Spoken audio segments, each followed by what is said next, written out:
Hello friends, स्वागत है आप सभी का हमारे यूट्यूब चैनल में। तो फ्रेंड्स, आज हम यहाँ पर सॉल्व करने वाले हैं बीपीएससी द्वारा पूछे गए प्रीवियस ईयर क्वेश्चन पेपर के बारे में। और ये रियल क्वेश्चन पेपर है। इसके पहले हम कई सारे क्वेश्चन पेपर रियल वाले करवा चुके हैं। और जो भी आप पार्ट देखना चाहते हैं या प्रीवियस ईयर आप तक नहीं देखा है प्रीवियस पेपर जो करवाए हमने, तो यहाँ पर लिंक डिस्क्रिप्शन में मिल जाएगी इसी वीडियो की, वहाँ से आप चेक कर सकते हैं। तो फ्रेंड्स, शुरुआत करते हैं आज की इस वीडियो की। और फ्रेंड्स, अगर आप चैनल पर नए हैं तो आप एक बार आपसे रिक्वेस्ट है, चैनल को सब्सक्राइब जरूर कर लें और बेल आइकन दबाना बिल्कुल भी मत भूलें, जिससे हमारी वीडियो की नोटिफिकेशन आप तक टाइम टाइम पर पहुंचती रहे। आइए शुरुआत करते हैं इस वीडियो की।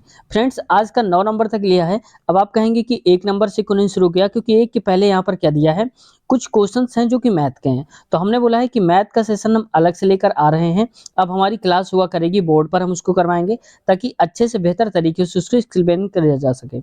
देखो 9 नंबर पे क्या बोला जा रहा है, निम्नलिखित में से कौन सा फोटो इलेक्ट्रिक उपकरण डिजिटल अनुप्रयोगों के लिए सबसे उपयुक्त है। अब देखो इसका जो राइट आंसर है वो हो जाएगा फ्रेंड्स यहाँ पर ए, यानी कि फोटोवोल्टिक सेल जो है राइट आंसर हो जाएगा। ठीक है, अगला क्वेश्चन देखो, यहाँ पर नेक्स्ट क्वेश्चन है 10 नंबर। और इसमें 10 पे कहा जा रहा है, क्वेश्चन पे कह रहा है कि किसी विखंडनीय द्रव्य का क्रांतिक द्रव्यमान होगा, यानी कि कोई विखंडित हुआ है द्रव्यमान, द्रव्य कोई भी पदार्थ है तो उसका क्रांतिक द्रव्यमान जो है वो कितना होगा। तो फ्रेंड्स, ये हो जाएगा श्रृंखला अभिक्रिया हेतु आवश्यक न्यूनतम द्रव्यमान। तो ऑप्शन बी राइट आंसर हो जाएगा। अब देखते हैं 10 नंबर। अभी आके जीके भी क्वेश्चन आएंगे। 11 नंबर देखते हैं। अब देखो यहाँ पर 11 नंबर क्वेश्चन पे कह रहा है कि फलों को जबरदस्ती पकाने के लिए निम्नलिखित में से किस गैस का उपयोग किया जाता है। ये आप स्टार लगा के लिख लो, क्योंकि इंपॉर्टेंट क्वेश्चन में आता है। तो अगर हम फलों को जबरदस्ती पकाते हैं तो कौन सी गैस का यूज करते हैं। तो फ्रेंड्स, इसका जो राइट आंसर है वो हो जाएगा एथिलीन, यानी कि ऑप्शन बी। आपने देखा होगा कि कच्चे फल होते हैं उनको रख देते हैं, दवा का छिड़काव कर देते हैं और सुबह की तरह वो तैयार हो जाते हैं, जैसे आम होता है, लीची होती है, इन सब में। अगला शुरुआत करते हैं नेक्स्ट, तो याद रख लेना इसका एथिलीन होगा। अगला 12 पे देखते हैं। 12 पे कह रहा है निम्नलिखित में से किसकी ऑक्टेन संख्या शून्य है, यानी कि जो ऑक्टेन संख्या है वो शून्य किसकी है, हमें ये बताना है। तो आइसो ऑक्टेन की भी नहीं होती, नियो ऑक्टेन नहीं होती, एन ऑक्टेन भी नहीं होता। तो इसमें से कहेंगे कोई नहीं सही है। तो अब आप कहेंगे कि सही कौन सा है। तो फ्रेंड्स, यहाँ पर सही होने था एन हेप्टेन। अगर यहाँ पर लिखा होता एन हेप्टेन तो वो हमारा राइट आंसर हो जाएगा, क्योंकि एन हेप्टेन की जो ऑक्टेन संख्या होती है वो शून्य होती है। तो यहाँ पर कहीं एन हेप्टेन नहीं दिया, तो इस वजह से हम कहेंगे हमारा ऑप्शन नंबर ई वाला, यानी कि लास्ट वाला करेक्ट आंसर हो जाएगा। याद रखना है आपको। अगला देखो 13 नंबर पे आते हैं। अगला क्वेश्चन है फ्रेंड्स 13 नंबर। इसमें कह रहा है कि लीची का खाद्य भाग क्या है, यानी कि जो लीची है उसका कौन सा हिस्सा हम खाते हैं, कौन सा भाग खाते हैं। तो इसका राइट आंसर है फ्रेंड्स एरिल, यानी कि ऑप्शन ए करेक्ट हो जाएगा। अब देखो यहाँ पर केवल लीची का पूछा गया है, तो अब आप ये याद रखेंगे यहाँ पर कि लीची का पूछा गया है। हो सकता है अगली बार ये पूछ ले कि केला का कौन सा भाग खाया जाता है, आम का कौन सा भाग खाया जाता है, अमरूद का कौन सा भाग खाया जाता है। तो एक बार ये सारे जो वर्ड्स हैं, किसका कौन से फल का कौन सा हिस्सा हम खाते हैं, जी आप एक बार जरूर देख लेना। अगर आपके पास बुक है तो अच्छी बात है, और अगर बुक नहीं है तो आप गूगल में सर्च कर लेना, आसानी से आ जाएंगे, सारे लिस्ट आ जाएंगी, कई सारे पीडीएफ फॉर्म पे भी मिल जाएगा, तो आप वहां से देख लेना। ठीक है, अगर फिर भी कोई समस्या है तो आप कमेंट करना, मैं आपकी हेल्प करूंगा। तो यहाँ पर इसका राइट आंसर क्या हो जाएगा, एरिल, यानी कि ऑप्शन नंबर ए करेक्ट हो जाएगा। लेकिन इसको पढ़ना जरूर है, याद रखना आपको। अगला देखो 14 पे क्वेश्चन पे कहा जा रहा है, कह रहे कि आणविक ऑक्सीजन का पत्तियों से निकलना कौन सी भौतिक क्रिया है, यानी कि जो ऑक्सीजन निकलता है पत्तियों से, आपको पता होगा कि कार्बन डाइऑक्साइड को लेते हैं जो प्लांट्स होते हैं और ऑक्सीजन को छोड़ते हैं। अब यहाँ पर जो ऑक्सीजन छूटता है तो उसमें से कौन सी भौतिक क्रिया होती है, फिजिकल कौन सा रिएक्शन होता है। तो फ्रेंड्स, ये होता है यहाँ पर विसरण, यानी कि option number A right answer है हमारा, विसरण होता है। ठीक है, अब विसरण कुछ लोग कहेंगे अंग्रेजी में क्या बोलते हैं इसको, तो फ्रेंड्स इसको बोलते हैं यहाँ पर क्या, डिफ्यूजन बोलते हैं। ठीक है, तो ऑप्शन ए राइट हो जाएगा। अगला क्वेश्चन है आज का हमारा 15 नंबर। इसमें 15 नंबर पे क्वेश्चन पे कहा जा रहा है कि किसी गुणसूत्र पर जीनों की आपेक्षिक स्थिति ज्ञात करने की प्रक्रिया कहलाती है, यानी कि अगर हम कहीं पर गुणसूत्र जो हैं उन पर हम जीन की जो स्थिति है उनको हम जानना चाहते हैं कि जो जीन्स हैं वो कैसे हैं, तो ये कौन सी हमारी प्रक्रिया कहलाएगी। तो ये है फ्रेंड्स जीन मानचित्रण, यानी कि ऑप्शन सी राइट आंसर हो जाएगा। तो जीन का मानचित्रण के द्वारा हम जान सकते हैं कि जीनों की सिचुएशन क्या है। अगला क्वेश्चन 16 नंबर। 16 पे कह रहा है कि बायोफ्राइट में बीजाणु मात्र कोशिका होती है, यानी कि जो ब्रायोफाइट होते हैं, ब्रायोफाइटा नाम सुना होगा, तो उसमें से जो बीजाणु होते हैं मित्र कोशिका होती हैं, तो इसमें से कौन सी कोशिका होती है, किन सी टाइप की कोशिका होती है, तो ये होती है फ्रेंड्स यहाँ पर द्विगुणित, यानी कि ऑप्शन बी राइट हो जाएगा। द्विगुणित कोशिका पाई जाती है किसमें, ब्रायोफाइट में। नेक्स्ट 17 पे आते हैं क्वेश्चन पे, और 17 नंबर क्वेश्चन पे देखो यहाँ पर कुछ क्वेश्चन जो हैं वो जीके के भी रखे हैं, क्योंकि यहाँ पर इससे आपको ये आइडिया लग जाएगा जीके में हमें किन किन टॉपिक पर भी फोकस करने की आवश्यकता है।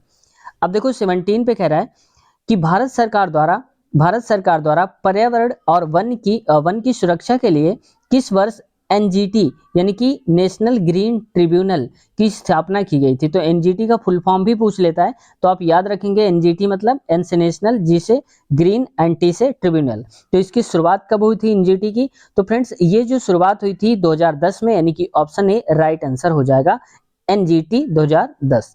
अगला है 80 नंबर क्वेश्चन पे देखो कह रहा है यहाँ पर कि भारत के किस शहर ने सबसे पहले पानी के नीचे मेट्रो की शुरुआत की थी। तो पानी के नीचे जो मेट्रो चलने वाली थी भारत में सबसे पहले, तो देखो हमने बताया था अगर कहीं पर सबसे पहले या प्रथम पहले आ जाता है ये वर्ड्स तो अपने आप में इंपॉर्टेंट हो जाते हैं, क्योंकि पहली बार कोई चीज होती है, और जब पहली बार होती है तो पेपर में जरूर पूछी जाती है, तो वही यहाँ से याद रखना है। तो सबसे पहले पानी के नीचे मेट्रो की शुरुआत हुई थी, तो ये कोच्चि में नहीं हुई थी, विशाखापत्तनम भी नहीं था, बेंगलुरु भी नहीं था, तो इसमें कोई ऑप्शन सही नहीं है, तो हम कहेंगे ऑप्शन नंबर ई, यानी कि ई राइट है, ऊपर एक में से कोई नहीं। तो अब आप कहेंगे फिर कौन सा जो शहर है वो कौन सा है, तो ये है फ्रेंड्स यहाँ पर कोलकाता, यानी कि कोलकाता अगर दिया होता तो हमारा राइट आंसर हो जाता। अगला क्वेश्चन देखते हैं 19 पे कह रहा है क्वेश्चन में थोड़ा बड़ा करता हूँ। 19 पे कह रहा है भारत की G20 अध्यक्षता में पर्यटन कार्य समूह की बैठक कहाँ हुई थी, यानी कि G20 की जो अध्यक्षता हुई थी उसमें बैठक कहाँ पर हुई थी G20 की। तो देखो फ्रेंड्स ये इंपॉर्टेंट क्वेश्चन है, आप इसको नोट करके रख लो, ऐसे क्वेश्चन रिपीट होने के चांसेस होते हैं, क्योंकि जो सम्मेलन होते हैं G20 हो गया, तो ये सारे के सारे इंपॉर्टेंट क्वेश्चन में आते हैं। तो इसका जो राइट आंसर फ्रेंड्स वो हो जाएगा श्रीनगर जम्मू और कश्मीर, यानी कि ऑप्शन बी राइट आंसर हो जाएगा। अगला क्वेश्चन देखते हैं फ्रेंड्स आज का 20 नंबर, और 20 नंबर क्वेश्चन पे है कि निम्नलिखित में से किसने राष्ट्रीय अंडर 17 बालिका कुश्ती चैंपियनशिप में रजत पदक प्राप्त किया। तो देखो यहाँ से क्या है कि जितने भी पदक मिलते हैं जो इंपॉर्टेंट होते हैं उनको आपको याद रख लेना है, और कई बार ऐसा होता है कि जिनको रजत पदक या कोई भी कांस्य चैंपियनशिप जो भी मिलता है तो उसमें से क्या करते हैं वो ये पूछ लेते हैं कि ये खिलाड़ी का संबंध किस खेल से है। तो एक बार आपको क्या करना है कि खेल पढ़ लेना है, और खेल के साथ साथ उनके खिलाड़ी यानी कि उनका संबंध किस खेल से है याद रखना है, ऐसे क्वेश्चन जरूर पूछे जाते हैं। तो अब इसका जो राइट आंसर है फ्रेंड्स वो हम यहाँ पर देखते हैं, तो निर्जला यानी कि ऑप्शन बी राइट आंसर हो जाएगा, कौन, अंडर 17। तो एक बार इसको अपडेट कर लेना आप। अगला क्वेश्चन है नेक्स्ट, तो यहाँ पर अगला है उपन्यास टॉम्ब ऑफ सैंड के लिए, यानी कि एक उपन्यास का नाम दिया है टॉम्ब ऑफ सैंड के लिए अंतरराष्ट्रीय बुकर पुरस्कार 2022 किसने जीता। अब देखो 2022 क्यों लिखा है, क्योंकि 2023 में पेपर हुआ था अगस्त के आसपास, तो इस वजह से 22 तक का भी पूछ लिया है, तो 22 का मिला है तो 23 में मिला होगा, जनवरी या दिसंबर 22 में, ऐसा तो याद रखना है, इस वजह से ये पूछा जा रहा है। तो अंतरराष्ट्रीय बुकर पुरस्कार किसको मिला है, तो ये मिला है फ्रेंड्स, जो इसका राइट आंसर है वो है यानी कि गीतांजलि श्री और डेजी रॉकवेल, यानी कि ऑप्शन ए राइट आंसर हो जाएगा। तो याद रखना है बुकर पुरस्कार। नेक्स्ट है 22 नंबर पे, अब देखो 22 नंबर पे कह रहा है कि भारत के 74वें गणतंत्र दिवस पर कौन मुख्य अतिथि थे, यानी कि जब गणतंत्र दिवस हुआ था हमारे 74 नंबर का, उसमें जो गणतंत्र दिवस में बुलाए गए थे मेहमान, जो बुलाए गए थे विदेश से आते हैं, आपको पता होगा विदेश कोई प्रधानमंत्री राष्ट्रपति होते हैं, तो वो आए थे इस बार 74वें गणतंत्र दिवस पर, तो वो कौन से थे, तो ये थे यहाँ पर फतेह अब्देल फतह अल सीसी, यानी कि ऑप्शन बी राइट आंसर हो जाएगा। अगला क्वेश्चन, अब देखो आपको ये बताना है कमेंट सेक्शन में कि अब्देल फतह अल सीसी जो हैं इनका संबंध किस देश से, यानी कि ये निवासी किस देश के हैं, ठीक है, और फिर देखते हैं किसका जवाब सही आता है, आप चाहें तो गूगल सारा भी ले सकते हैं। अगला देखो 23 पे आते हैं, 23 पे लिखा हुआ है बिहार के किस जिले में प्रथम तैरता हुआ, देखो फिर से आ गया प्रथम वर्ड, जब प्रथम आता है तो इंपॉर्टेंट हो जाता है, तो बिहार के किस जिले में प्रथम तैरता हुआ सोलर ऊर्जा संयंत्र बनाया गया है, यानी कि ऐसा सोलर पैनल बनाया गया है जो कि तैर रहा है और बिहार में है, तो कौन सा बनाया, किस जिले में बनाया गया है, तो ये फ्रेंड्स है दरभंगा, यानी कि ऑप्शन ए राइट आंसर हो जाएगा हमारा। नेक्स्ट क्वेश्चन में देखो कह रहा है यहाँ पर 24 पे आते हैं, 24 पे कह रहा है कि बिहार में निम्नलिखित में से किसे जीआई टैग मिला है, तो जीआई टैग मिला है बिहार में किसको मिला है, तो हाल ही में मिला होगा। तो ये फ्रेंड्स मिला है मगही पान को, यानी कि ऑप्शन ए राइट आंसर हो जाएगा मगही पान। अब देखो जीआई टैग क्या है, ये एक बार पढ़ लेना, ठीक है, कि जीआई टैग। अब खासकर अगर आप जिस स्टेट से आप पेपर दे रहे हैं उस स्टेट की अगर किसी चीज को जीआई टैग दिया गया है, किसी फ्रूट्स को दिया गया है या ऐसे किसी और चीज को दिया गया है, तो एक बार जरूर पढ़ लेना, ठीक है, क्योंकि उस राज्य के स्पेशल में जरूर आता है। जैसे बिहार है तो बिहार के जीआई टैग में आप याद कर लेना, ऐसे आते हैं। नेक्स्ट 25 पे आते हैं। अगला है क्वेश्चन 25, सूची 1 को सूची 2 से सुमेलित कीजिए, यानी कि सूची 1 दिया है और 2 दिया है, इनका मिलान करना है, कौन सा सही है। तो इसको थोड़ा सा मैं बड़ा कर देता हूं यहाँ पर, अब आपको समझ में आ चुका होगा। अब देखो इसको मैच करते हैं, देखो कौन सा किसका वाला सही होगा। तो देखो जो 4 है उसका संबंध हो जाएगा डेल्टा से, यानी कि ए का हो जाएगा हमारा 2 नंबर। और अगर हम बात करें कि यहाँ पर सेकंड नंबर जो है, तो ये हो जाएगा फ्रेंड्स राइट हमारा बी वाले का 3, यानी कि कंकर बांगर से हो जाएगा। और सी का हो जाएगा कायल का तटीय मैदान, यानी कि ये हो जाएगा 4 नंबर। और एक हमारा लास्ट बचा मांड, और मांड है पंजाब का मैदान, तो यहाँ से इसको ए में ले जाएंगे। अब आप चाहें तो इसका स्क्रीनशॉट ले सकते हैं, क्योंकि आगे भी आपको ये काम आने वाला है। तो उम्मीद है स्क्रीनशॉट आपने ले लिया होगा। आगे बढ़ते हैं, नेक्स्ट क्वेश्चन है हमारा। तो अब आप कहेंगे कि इसका मैचिंग सही राइट आंसर क्या होगा। तो फ्रेंड्स इसका राइट आंसर जो है वो हो जाएगा बी, यानी कि ए का 2, बी का 3 और सी का 4 और डी वाले का लास्ट हो जाएगा 5। नेक्स्ट क्वेश्चन पे आते हैं 26 क्वेश्चन पे कह रहा है कि निम्नलिखित में से कौन सी सहायक नदी ब्रह्मपुत्र से उत्तर दिशा से नहीं मिलती है। अब देखो नहीं वर्ड दिया गया है, ये याद रखना। कई बार हम ऐसा करते हैं सहायक नदी ब्रह्मपुत्र से उत्तर दिशा मिलती है और फटाक से आंसर जो पहले मिल गया लगा देते हैं, और वही हमारा आंसर गलत हो जाता है, ठीक है। तो ऐसी गलती नहीं करना। अब यहाँ पर देखो सुबनगिरी जो है ब्रह्मपुत्र से उत्तर में नहीं मिलती ही की बात कर रहा है। तो यहाँ पर देखो ये सुबनसिरी जो है ये मिलती है, वेलसिरी और मानस, तो इसमें सारी हैं, जबकि हमें बताना है कि नहीं मिलती है। तो नहीं मिलती, इनमें से कोई सही नहीं है। जब कोई सही नहीं होता तो हम लगाते हैं ई नंबर वाला, यानी कि उपरयुक्त में से कोई नहीं, ऑप्शन ई।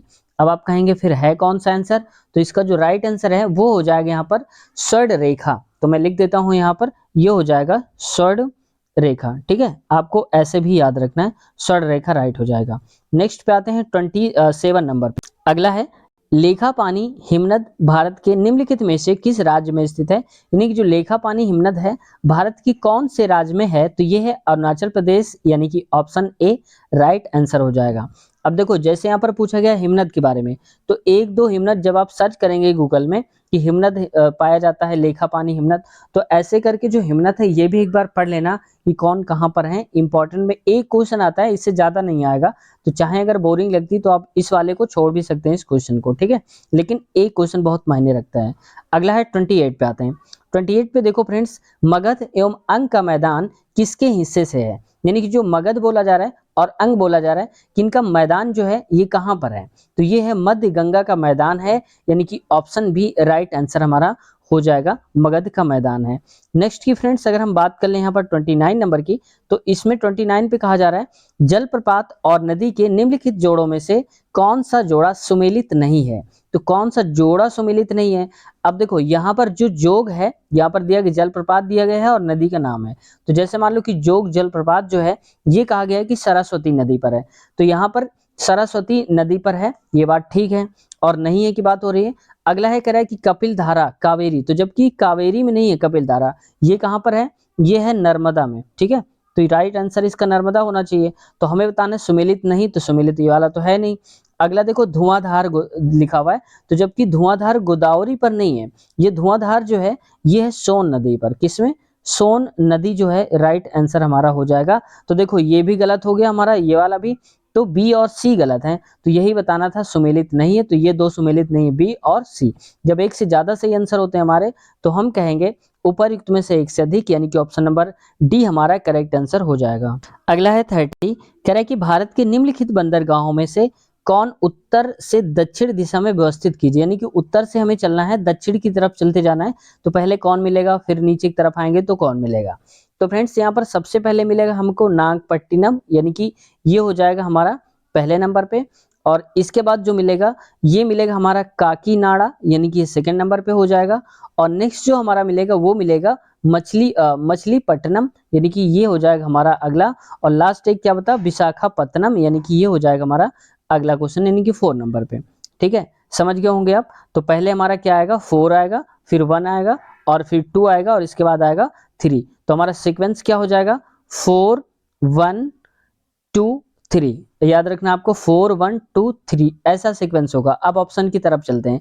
तो 4 1 2 3, तो देखो किसमें लिखा है 4 1 2 3, तो ऑप्शन नंबर बी करेक्ट हो जाएगा। ऐसे वहां पर ऑप्शन आएंगे, मैं ओवरऑल ऐसे करके दिखा देता हूं आपको। ठीक है, ऐसे देखो यहाँ पर ऑप्शन है और ये ऐसे करके लिखा हुआ है।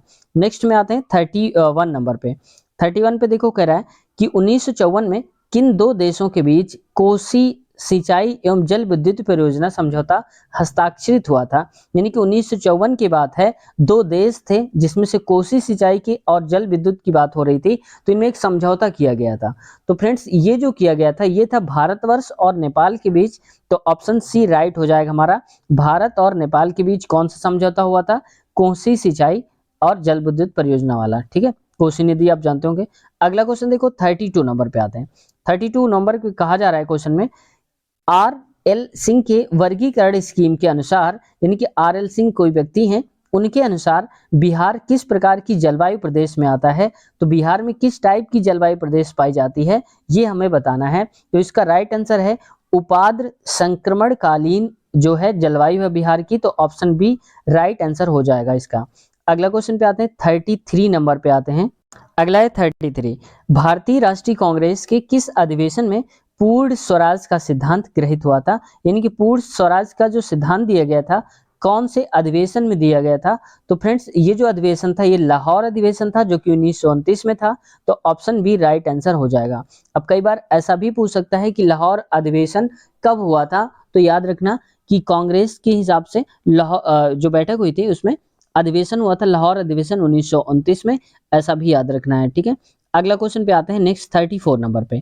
34 क्वेश्चन पे कहा जा रहा है, पंजाब में कूका आंदोलन। तो देखो याद रखना ये कूका आंदोलन जो है प्रारंभिक उद्देश्य क्या था। तो जो कूका आंदोलन था उसका जो मुख्य उद्देश्य था, टारगेट था, वो क्या बनाया गया था। तो ये था सिख धर्म को परिष्कृत करना। यानी कि option number A right answer हो जाएगा। कूका आंदोलन का संबंध जो है वो सिख धर्म से है। अगला क्वेश्चन पे आते हैं 35 नंबर पे।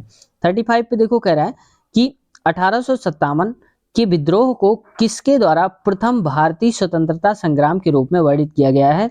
यानी कि जब 1857 की क्रांति हुई थी तो उस वक्त बोला गया था कि पहला हमारे भारत की स्वतंत्रता का एक संग्राम है, पहला एक प्रयास है, स्वतंत्रता के आज़ादी हमें चाहिए। अंग्रेजों के खिलाफ ये यहाँ पर आंदोलन चलाया गया था, पहली बार जो इसका आंदोलन हुआ था। तो ये किसने बोला था, ये बात किसने बोली थी। तो फ्रेंड्स ये बात बोली थी वीडी सावरकर। यानी कि option number A right answer हो जाएगा।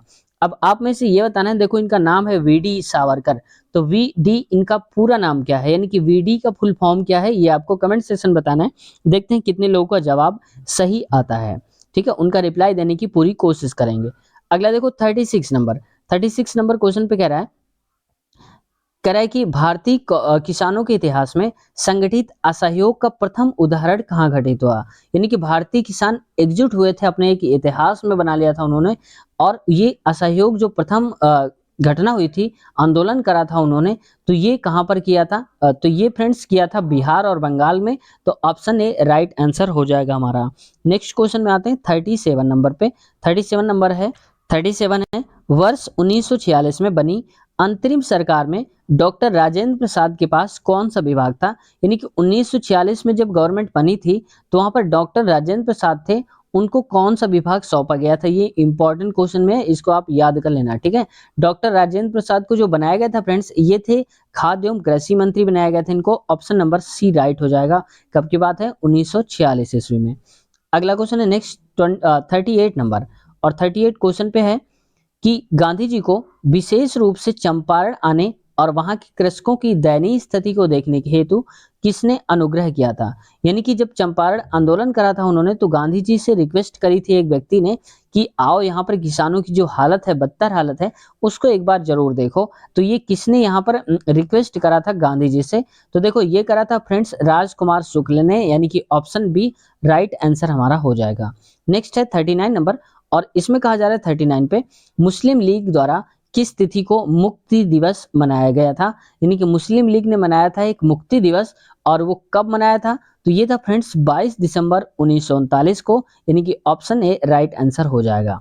अगला क्वेश्चन है फ्रेंड्स आज का 40 नंबर, और इसमें कहा जा रहा है 40 नंबर क्वेश्चन पे नेशनल कॉलेज और बिहार विद्यापीठ का शिलान्यास किसने किया था। यानी कि नेशनल कॉलेज और बिहार विद्यापीठ इसका शिलान्यास किया था, तो ये किसने करा था, महात्मा गांधी ने किया था, यानी कि ऑप्शन सी राइट आंसर हो जाएगा। तो फ्रेंड्स आज की वीडियो यहीं तक रखते हैं, बाकी सारे क्वेश्चंस लेते हैं नेक्स्ट पार्ट में। और अगर आपने पिछले पार्ट्स नहीं देखे हैं अब तक, तो लिंक इसी वीडियो के डिस्क्रिप्शन में मिल जाएगी, आप वहां से क्लिक करके आसानी से देख सकते हैं। इसमें से देखा होगा बहुत सारे क्वेश्चन जो आए थे, जैसे इसी को ले लो, तो भारतीय राष्ट्रीय आंदोलन से बहुत सारे क्वेश्चंस पूछे जाते हैं और ये इंपॉर्टेंट एक टॉपिक ही होता है। तो फ्रेंड्स अगर आप देखना चाहते हैं भारतीय राष्ट्रीय आंदोलन के complete question, complete video top level के जो क्वेश्चंस हैं, तो इसी वीडियो के डिस्क्रिप्शन में लिंक मिल जाएगी आपको भारतीय राष्ट्रीय आंदोलन के नाम से, तो आप वहां पर क्लिक करके देख सकते हैं। ठीक है, तो अब मिलते हैं नेक्स्ट वीडियो में, तब तक अपनी तैयारी रखिए। फिर भी अगर कोई समस्या है, कुछ कहना चाहते हैं, कोई समस्या है, तो आप कमेंट सेक्शन में कमेंट करिए, हम आपको रिप्लाई देने की पूरी कोशिश करेंगे। तो फ्रेंड्स मिलते हैं नेक्स्ट वीडियो में। अगर आप अब तक चैनल पर नए हैं तो आपसे फिर से रिक्वेस्ट है, चैनल को सब्सक्राइब कर लें, और वीडियो को आप लाइक नहीं करते हैं तो कम से कम एक लाइक कर दीजिए, आप हमें हौसला मिलता है। तो अपना ख्याल रखिए, टेक केयर, बाय बाय।